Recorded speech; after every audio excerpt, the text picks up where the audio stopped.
What if I told you that the moment people walk away from your grave, your real life begins? Not the life of this world, but a life of darkness, silence, and truth. A place where no one can help you, and nothing can save you except what you sent ahead.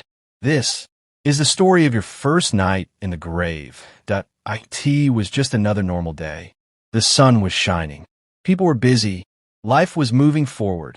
And you thought you had more time. More time to fix things. More time to pray. More time to change. But then, in a single moment, everything stopped. The angel of death arrived. Not early, not late, exactly at the time written for you. No warning, no delay. Your soul was taken, and suddenly, your body became still. Your journey in this world was over. You're no longer in control, but you can hear everything. Voices around you, crying, whispers. Some people are shocked. Some are already accepting it.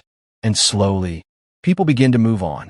Your body is prepared, washed, wrapped, and carried by those who once laughed with you. They take you to a place you always knew about, but never truly understood.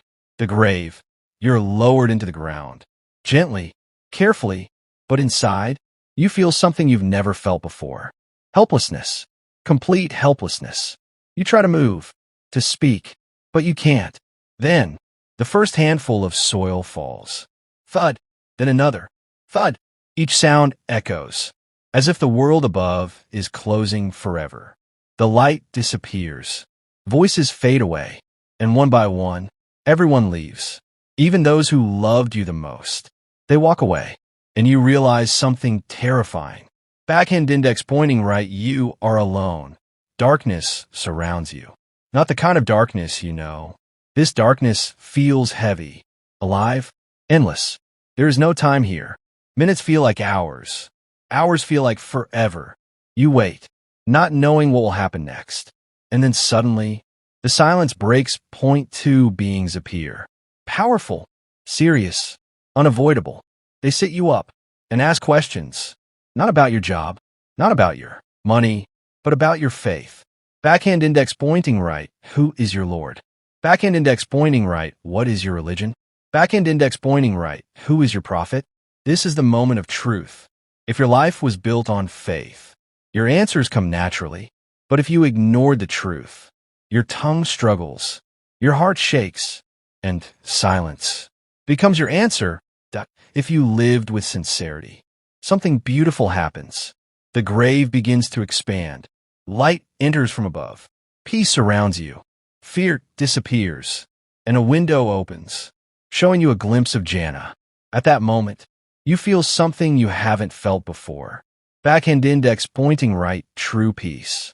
But if you lived carelessly, the grave becomes tight, heavy, crushing. Darkness deepens. Fear surrounds you.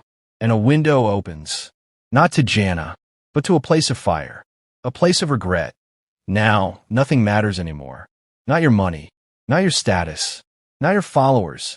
You only think about the prayers you missed, the chances you ignored, the moments you chose dunya over Allah. You wish, just one more chance, just one more day, to fix everything. But the truth hits hard. Backhand index pointing right, there is no going back. The grave is not the end. It is the beginning, a beginning of a life, where your actions speak louder than words, where your deeds become your companion, where nothing can be hidden. This is the reality that most people avoid thinking about. But Allah is most merciful. Even after death, your good deeds can still reach you. A charity you gave, a prayer someone makes for you, knowledge you shared, these become light in your darkness. And slowly, that light brings comfort. Oh, now ask yourself, if tonight was your first night in the grave, would you be ready? Would your answers be clear? Would your grave be filled with light or darkness? Because one day, this will not be a story. This will be your reality. Prepare yourself. Not tomorrow, not someday, but today. Because the grave is not the end of your journey. It is the beginning of forever. Don't delay your connection with Allah.